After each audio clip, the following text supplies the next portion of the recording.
Good evening everyone అండి. IMC book club ఇది Friday event. ఈరోజు స్పెషల్ ఏంటంటే August 15 ఇండిపెండెన్స్ డే కూడా వచ్చింది. అండ్ లాస్ట్ వీక్ చెప్పినట్లు అది అరౌండ్ 300 పేజెస్, నేను 50 పేజెస్ కవర్ చేశాను. బుక్ వచ్చి ఇదే the brain rules for baby. ఇది నేను ఒకసారి ఈనాడులో దీని గురించి రివ్యూ చదివి ఇది పర్చేస్ చేశాను. John Medina author. Is a molecular biologist. అంటే కొత్త కొత్త వర్డ్స్ తెలుసుకునే వాళ్ళకి ఉంటుందని చెప్పి నేను కొన్ని చెప్తాను. టెంపర్ టాంట్రమ్స్, ఇది మీరు వినుంటారు, ఒక బేబీకి ఉండేది. అండ్ ఈ బ్రెయిన్ రూల్స్ ఫర్ బేబీలో ఏంటంటే ఇంట్రొడక్షన్, ప్రెగ్నెన్సీ, రిలేషన్షిప్, ఇట్లా seeds, soil, smart baby, happy baby, ఇలా మోరల్ బేబీ, స్లీపీ బేబీ అని కాన్సెప్ట్స్ ఉన్నాయి. నేను ప్రజెంట్ అయితే ఈ ప్రెగ్నెన్సీ పార్ట్ వరకు 50 పేజెస్ కవర్ చేశాను. I try to finish this in 15 minutes. There is a word called esoteric world, ESOTERIC world. మీకు interest ఉంటే మీరు అట్లే గూగుల్లో కొట్టాలని చూడొచ్చు. సో పేరెంటింగ్ అనేది ఏంటంటే it's truly possible to multiply by dividing అనేది నా ఒకసారి చెప్పున్నారు. అండ్ అంటే ఇది ఏంటంటే కొంచెం బయలాజికల్గా ఒక ప్రెగ్నెన్సీ ఎలా ఉంటుంది, కొంచెం మెడికల్ టర్మ్స్ ఉన్నాయి. సో తెలియని వర్డ్స్ కొంచెం జార్గన్ లాగా అనిపిస్తే యూ కెన్ గూగుల్ తర్వాత అయినా. సో ఒక సింగిల్ సెల్ ఫామ్ అయ్యి అది ఎలా 8,000 cells rate of 8,000 per second multiply అని చెప్పారు. అండ్ పేరెంట్స్ గురించి చెప్తూ పేరెంటింగ్ గురించి, parents need facts, not just advice. ఆ ఫ్యాక్ట్స్ దొరకడం కష్టము. ఆ ఫ్యాక్ట్స్ని తను he took opportunity and is presented in this. ఇంకొకటి గ్రమ్ ఫ్యాక్టర్ అనే వర్డ్ వాడారు. రీసెర్చ్ ఎవరైనా ఓరియంటేషన్ ఉంటే ఈ గ్రమ్ ఫ్యాక్టర్ అనే వర్డ్ గురించి తెలుసుకోవచ్చు. సో ఈ ఆథర్కి ఏంటంటే parenting is all about brain development. నాకు తెలిసినంతవరకు కూడా మన parenting it starts with pregnancy of the women and how the baby reaches 5 years. So 5 yearsకి వాళ్ళ మ్యాక్సిమం గ్రోత్ అయిపోతుంది. సో మనం బ్రెయిన్ గ్రోత్.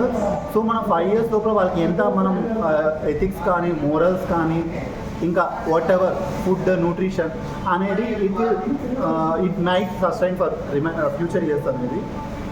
సో కొన్ని మిత్స్ దాన్ని ఎలా ఓవర్కమ్ చేస్తారని కూడా మెన్షన్ చేశారు. లైక్ మొజార్ట్ మ్యూజిక్ అని ఉంది. ఇవంతా అమెరికాలో ఏంటంటే ఒక బేబీ ప్రెగ్నెంట్గానే ఉన్నప్పుడు మొజార్ట్ మ్యూజిక్ వినిపించడము, దానివల్ల కొంచెం చేంజెస్ వస్తాయి అండ్ అవేవో ఉన్నాయి. బట్ వీళ్ళు ఏమని చెప్తారంటే ఆథర్ జాన్ మెడినో వాళ్ళు ఇవన్నీ అవసరం లేదు. ఫైనల్గా ఏంటంటే మీ ఒక బేబీ ఒక స్టేజ్కి వచ్చాక you him or her A plain cardboard box, A fresh box of crayons and 2 hours. This is the best gift you can give for the upcoming kid, maybe after 1 or 2 years అలా చెప్పారు. And కొన్ని myths ఉన్నాయి. So నేనేంటంటే ఒక్కొక్కటి చెప్పుకుంటూ వెళ్తే time సరిపోదు. So I wanted to finish this in 15 minutes అది. అండ్ ఒక మిత్ ఏంటంటే children somehow find their own happiness. ఇది నాకు బాగా నచ్చింది ఈ కాన్సెప్ట్. ఇక్కడ వాళ్ళు ఏం చెప్పారంటే దాని ట్రూత్ ఏం చెప్పారంటే the greatest predictor of happiness is having friends. ఆ ఫ్రెండ్స్ గురించి వాళ్ళు పేజెస్ మెన్షన్ చేస్తున్నారు. అది నెక్స్ట్ మన ఫర్దర్ సెషన్స్లో చూద్దాం. And every kid is different and every brain is literally wired differently. So మనం ఒక యూనివర్సల్ కాన్సెప్ట్ అనుకొని దాన్ని ప్రతి ఒక్కరికి అప్లై చేయడం కరెక్ట్ కాదని చెప్తాడు. అలాగే every parent is also different and kids are influenced by others. అంటే ఒక స్కూల్ పీర్ ఇంటరాక్షన్స్ వాళ్ళు చేసిన రీసెర్చ్ ప్రకారం అయితే peers especially of the same sex shape a child's behaviour much more than parents అది. అండ్ వాళ్ళు ఒక రీసెర్చ్ చేశారు. ఒక రీసెర్చ్ ప్రాజెక్ట్ ఏం టేకప్ చేశారంటే ఒక బిహేవియరల్ సీక్రెట్, అంటే ఒక ఐడియల్ చైల్డ్ని మనం రైజ్ చేయాలంటే ఎలా అనేది ఒక రీసెర్చ్ ప్రాజెక్ట్ ఎలా ఉంటుందని ఇక్కడ చెప్పారు. బట్ ఇది కొంచెం మెడికల్ టర్మ్స్లో ఉంది కాబట్టి నేను ఆ కాన్సెప్ట్లోకి వెళ్ళట్లేదు. అండ్ 5 yearsకి ఆ కాన్సెప్ట్ ఎక్కువ చెప్పారు. నేను యాక్చువల్గా ఇవన్నీ ఒక డైరీలో రాసుకున్న పాయింట్స్ వరకే చెప్దాం అనుకున్నాను కానీ టైం దీనికి పర్మిటెడ్ మీ. సో ఇక్కడ వాళ్ళు ఏం చెప్పారంటే పేరెంటింగ్లో yes, you have to teach children everything, even how to regulate their body fluids and they are built to learn. ఈ ఒక కాన్సెప్ట్ చెప్పి సర్వైవల్ ఫస్ట్ అండ్ ఫార్మోస్ట్. మన ఫ్రెండ్షిప్ ఈ మధ్య చాలా కాలంలో ఎలక్ట్రానికలీ అయిపోయింది. అలా ఎలక్ట్రానికలీ లేకుండా అది కొంచెం ఇంటరాక్షన్గా ఉండాలనేలాగా కూడా చెప్పారు. సో వీఆర్ సోషల్ బీయింగ్స్ అనే కాన్సెప్ట్లో ఎలక్ట్రానికల్గా ఉంటే ఆ వైరింగ్ డిఫరెంట్గా ఉంటుంది మన బ్రెయిన్లో జరిగేది. అలాగే ఒక ఫిజికల్ ఎన్విరాన్మెంట్తో మనం ఇలా డిస్కస్ చేసుకుంటుంటే ఈ కాన్సెప్ట్ ఆ వైరింగ్ డిఫరెంట్గా ఉంటుందని చెప్పారు. అండ్ ఫ్యామిలీ కాన్సెప్ట్ trueconfessions.com అనే సైట్లో అనానిమస్గా పోస్ట్ చేయొచ్చు అంట పేరెంటింగ్ గురించి.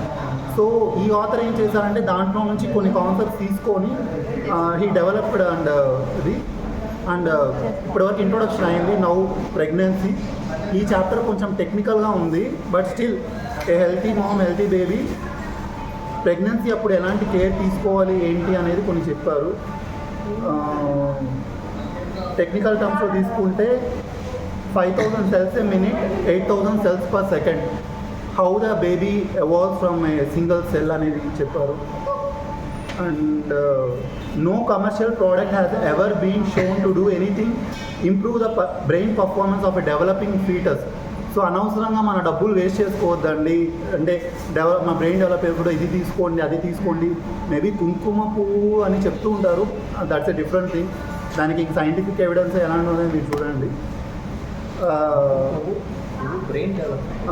కలర్ ఫేస్ కలర్ చెప్తుంటారు. అండ్ ఇక్కడ న్యూట్రిషన్ నాకు బాగా నచ్చింది. న్యూట్రిషన్ కాన్సెప్ట్ ఏంటంటే ప్రెగ్నెన్సీ టైంలో ఒక మదర్ తీసుకోవాల్సిన మెయిన్ 2 చెప్పున్నారు. ఒకటి వచ్చి ఫోలిక్ యాసిడ్, అది లేకుండా ఉంటే ఎంటైర్ న్యూరల్ ట్యూబ్ ఎలా ఎఫెక్ట్ అవుతుంది అనేది చెప్పారు. అండ్ రెండోది ఒమేగా 3 ఫ్యాటీ యాసిడ్స్. చెయ్యాలి చాలా మంది తీసుకోవట్లేదు, మిగతాది అవసరం లేదు, ఇలాంటి మెయిన్ బేసిక్ అనేది ఆయన చెప్పుకున్నాను. ఒమేగా 3 ఫ్యాటీ చేపల్లో ఉంటుంది, దాన్ని కూడా డీటెయిల్గా చెప్పుకున్న తర్వాత ఎంత తీసుకోవాలి ఏంటి అనేది. ఇంకా టెక్నికల్గా వెళ్తే గ్లయల్ సెల్స్ అని ఉంది, it makes up 90% of brain cells అని. గ్లయల్ అంటే is nothing but A Greek word for blue.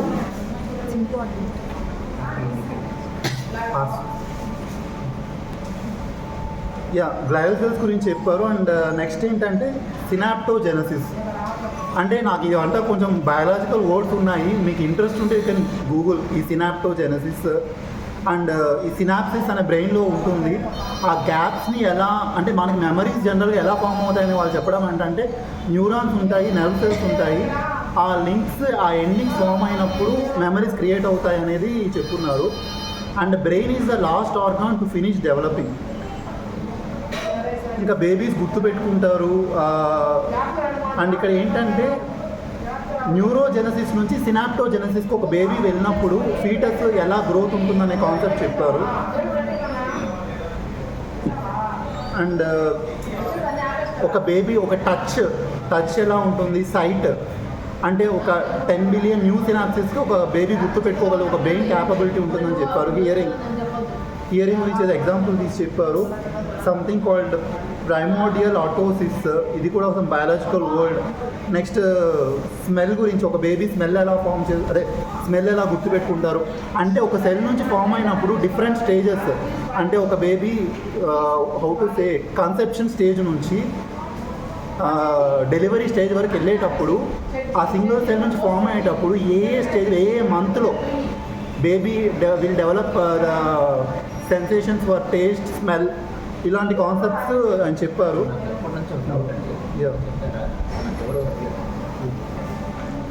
Start and smell గురించి చెప్తూ సమ్ ప్రొటెక్టివ్ ప్లగ్ ఇలాంటివి వాడారు. నెక్స్ట్ మెయిన్ ఏంటంటే ఇది మోరో రిఫ్లెక్స్ అండి. మోరో రిఫ్లెక్స్ గురించి మీకు ఎవరికైనా ఐడియా ఉందా? ఒక బేబీ, నేను చదివాను ఇది ఒకసారి ఈనాడు సంథింగ్ ఎక్కడో చదివాను. అంటే ఒక బేబీ లోపల రూమ్లో ఉన్నప్పుడు how the baby balances her his posture అనేది. ఈ మోరో రిఫ్లెక్స్ గురించి చదివాను, బట్ ఏంటంటే ఒక word, it's a great deal of motor movement and vestibular abilities that have been already late before 8 months. And baby taste గురించి చెప్తూ గస్టటోరియల్ sensations అని బేబీకి ఉంటుందని చెప్పారు. అంటే మీరు ఇది చూసుంటారు సమ్ మూవీస్లో కూడా. అండ్ ఒక మదర్ ఏంటంటే సంథింగ్ స్వీట్గా తింటుంటే, ఎక్కువ తింటున్నప్పుడు ఆ బేబీకి కూడా క్రేవింగ్స్, బేబీ పుట్టాక ఎక్కువ స్వీటే కావాలని అనిపించడము, అండ్ హౌ ఆ డైట్లో నుంచి ప్లాసెంటాల్ అమ్నియాటిక్ ఫ్లూయిడ్ ఇలా వెళ్తుందనే కాన్సెప్ట్స్ చెప్పారు. అండ్ దీన్నే ఫ్లేవర్ ప్రోగ్రామింగ్ అనే వర్డ్ వాడారు. అండ్ దిస్ గోల్డీలాక్స్ ఎఫెక్ట్ అని ఉంది. గోల్డీలాక్స్ ఎఫెక్ట్ అనేది మీరు గూగుల్లో చూడాల్సిందే. ఇది సంథింగ్ ఏదో కామిక్ బుక్ లాగా ఉంది. ఈ గోల్డీలాక్స్ ఎఫెక్ట్ ఏంటంటే it's a Goldilocks and 3 bears అని చెప్పి సమ్ స్టోరీ ఏదో ఉంది. అండ్ నేను చదివాను కానీ ఇంకా నాకు అర్థం కాలేదు. అండ్ లాస్ట్ అతను చెప్పడం ఏంటంటే the biological survival in this hostile world often calls for a balancing act between opposing forces అని చెప్పారు. And 4 things proven to help baby's brain: weight, nutrition, stress, exercise. అంటే స్ట్రెస్ ఏంటంటే స్ట్రెస్ రిడక్షన్ అది. And weight gain గురించి కూడా brain size predicts about 20%. ఇలా wait గురించి అయితే కొంచెం BMI ఇలాంటివి ఏదో చెప్పారు. జనరల్గా కాన్సెప్ట్. ఫుడ్ గురించి చెప్పారు. An anxious person who is comforted by the chemicals in chocolate might grow to crave chocolates whenever they feel stressed. అలా ఫుడ్ క్రేవింగ్స్ ఎలా డెవలప్ అవుతాయి అని చెప్పి ఇదొక example. The pregnant woman is a ship with 2 passengers but only 1 galley and we're looking to stock this kitchen అని చెప్పి ఒక infant బాడీకి 45 డిఫరెంట్ న్యూట్రియంట్స్ కావాల్సి వస్తుంది. అందులో 38 ఆఫ్ దీస్ నర్వస్ సిస్టమ్ సంబంధించి ఉంటుందని చెప్పారు. అండ్ సమ్ కేవ్మెన్ క్విజిన్ అనే డేట్ అయితే ఉంటుంది. Quest for fire, some old movie quest for fire.